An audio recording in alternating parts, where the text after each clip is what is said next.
And we'll go straight to the House of Commons, where British Chancellor Rishi Sunak is outlining the government's latest support package in response to the cost of living crisis. Before we go to him, I can tell you that in the last few moments he has announced a windfall tax on energy companies. He's describing it as a targeted energy profits levy and says it'll raise £5 billion in the first year. Let's go and hear more of what Rishi Sunak is setting up.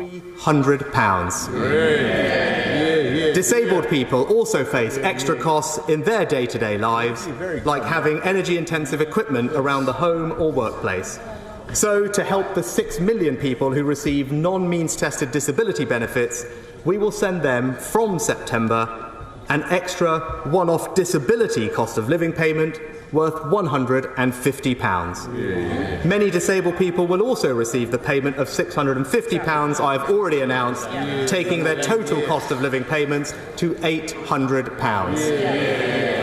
And I can reassure the House that next year, subject to the Secretary of State's review, benefits will be uprated by this September's CPI, which on current forecasts is likely to be significantly higher than the forecast inflation rate for next year.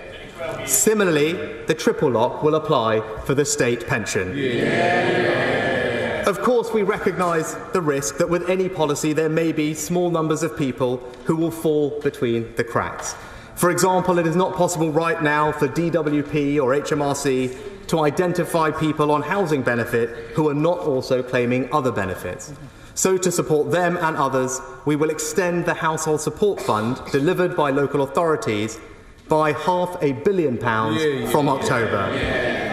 This is a significant set of interventions to support the most vulnerable in our country. We will legislate to deliver this support on the same terms in every part of the United Kingdom, including Northern Ireland. And taken together, our direct cash payments will help 1/3 of all UK households with a cost of living support worth £9 billion. So, Madam Deputy Speaker, we are meeting our responsibility to provide the most help to those on the lowest incomes. I believe that is fair, and I'm confident the House will agree. But there are many other families who do not require state support in normal times. They are also facing challenging times. Is it fair to leave them unsupported? The answer must surely be no. While it is impossible for the government to solve every problem, we can and will ease the burden as we help the entire country through the worst of this crisis. So we will provide more support with the rising cost of energy, and that support will be universal. Earlier this year, we announced £9 billion to help with the cost of energy, including a council tax rebate of £150 for tens of millions of households. And we plan to provide all households with £200 off their energy bills from October, with the cost of that repaid over the following 5 years. Since then, the outlook for energy prices has changed.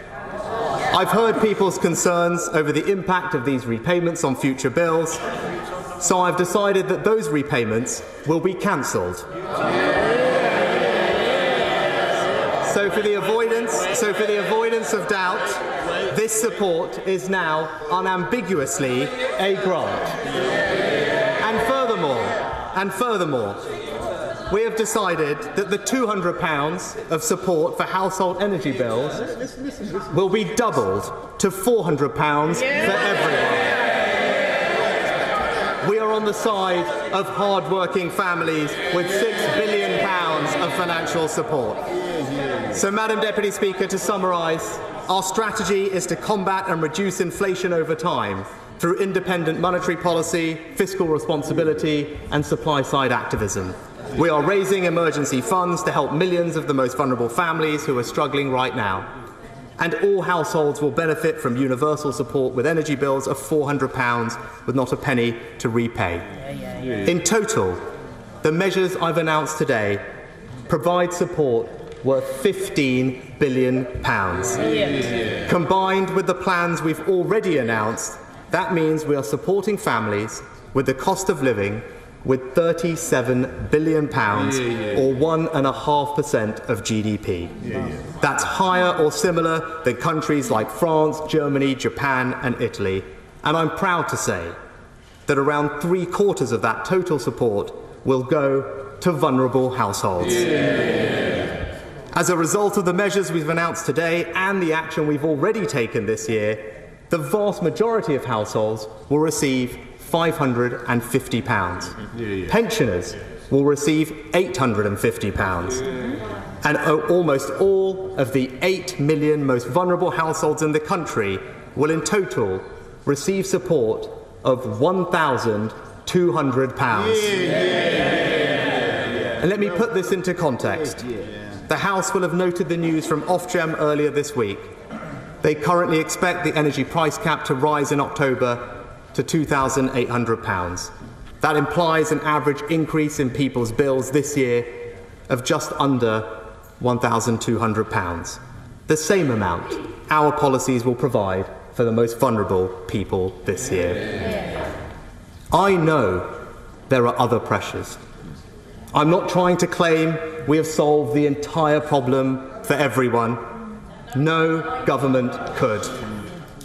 But I hope that when people hear the significant steps we are taking, the millions we are helping, they will feel some of the burden eased, some of the pressures lifted. And they will know this government is standing by them. And Madam Deputy Speaker, in conclusion, supporting people with the cost of living is only one part of our plan for a stronger economy. A plan that is creating more jobs, cutting taxes on working people, reducing our borrowing and debt, driving businesses to invest and innovate more, unleashing a skills revolution, seizing the benefits of Brexit and levelling up growth in all parts of the United Kingdom.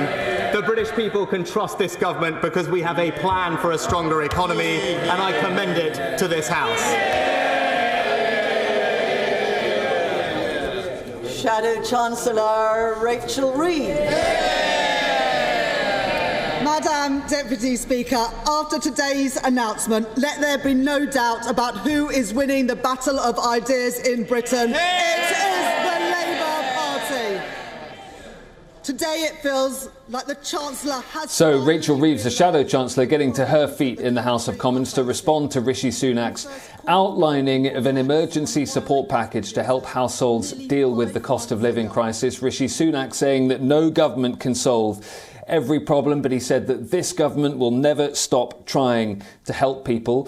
He says that fiscal support has to be timely, temporary and targeted to avoid even greater risks, as he put it, to inflation. He has announced an energy windfall tax, an uplift to benefit payments, a one-off cost of living payment to 8 million of the poorest households, universal support, he says, for all households. A £200 rebate on energy bills is being scrapped, it's being doubled and instead turned into a grant. And he says this total package is worth £15 billion. Added to previous support, he says that amounts to £37 billion of support for households in response to the cost of living crisis. Now, you will have heard jeers on the opposition benches as Rishi Sunak outlined some of that package. Now, the reason for that is manifold. One part of the reason for the Labour response to this is that the Labour Party says that the Conservatives have been too slow to get to this support package. They also say that the energy windfall tax is something that they have been calling for weeks and the government has previously been rejecting. So the Labour Party says that is A, a huge U-turn, and B, essentially stealing their policy. They also say that the change in terms of rebates to energy bills is something that they've been calling for as well. So in a sense, there is a lot in this package that actually the Labour Party agrees with, but as I say, they will insist that they have bounced the government to get to this point. The other area of criticism for the UK government is that sceptics believe that the timing of this is related to that Sue Gray report that we were talking about this time yesterday into parties in and around Downing Street. The opposition parties in the House of Commons believe that the government is announcing all of this now to try and distract attention from Partygate. The government would absolutely deny that and insists that now is the right time to set out this extra support. Rishi Sunak, now on his feet in the House of Commons, will take a grilling from opposition MPs.